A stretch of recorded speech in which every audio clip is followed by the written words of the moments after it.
Hey ladies, so I want to come on and talk about something that seems to be coming up a lot, and that is the scales.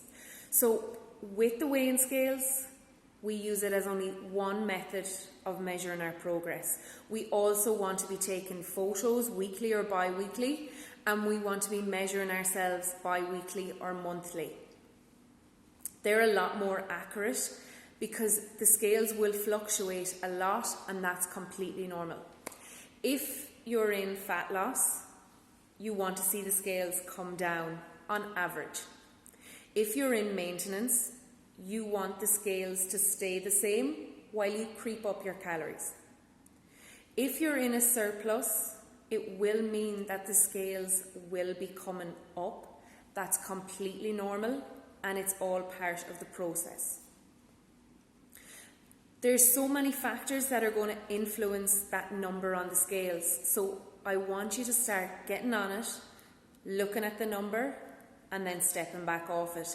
Ideally, you'd weigh about 3 or 4 times a week under the same conditions. So about the same time, straight after you get up, before you eat or drink anything, without any clothes on. That's your true weight.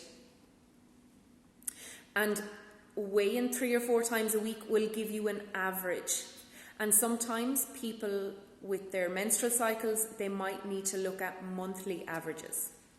So the first thing that's going to influence the scales is your food volume and the times that you ate food the day before. So if you've been eating like lots of veg, or if you ate a meal later in the day, that food's still going to be in your body. It's going to be digesting, so it's going to make you feel heavier and also be heavier on the scales the following day. The same with water. If you drink more water the day before, that will make you heavier on the scales. Second thing is eating foods that you wouldn't normally eat. So sometimes when we eat maybe processed foods, or we eat high sugar foods or foods higher in carbohydrates, they can just cause us to hold that little bit more water, that bit more glycogen in our body. Completely normal. And if the scales is up, it's not fat gain, it's just water retention. Remember that. Third thing is going to be your menstrual cycle. Coming into your period is when you're going to be at your heaviest. So the week before your period, you're going to hold more water, you're going to be bloated, you're going to feel sluggish, your digestion will slow down. That will cause a spike in the scales. But don't worry, once your period comes and everything regulates, it will all go back to normal again. The fourth thing that's going to affect the scales is the time that you weigh at.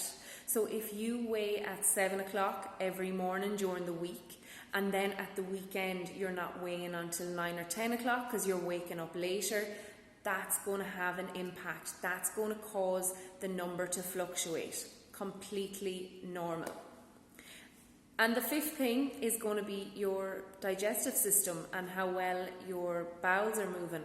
So if you have regular bowel movement every day, the number will stay steady. But if you're suffering from constipation, especially around your period, or if you don't have a bowel movement the day before, that's going to mean that you're going to have more waste in your body. Your food is still going to be digesting, and that's going to cause the number to increase. So try take the number on the scales with a pinch of salt. Look at all your other methods of measuring progress. Take your photos weekly or bi-weekly. Take your measurements bi-weekly or monthly. And also go by how you're feeling yourself. Are you feeling stronger? Are you feeling better in your clothes? Do you have more energy? Because that's going to be a huge indicator, and it's going to be much more important than the number on the scales in the morning. Hope it helps.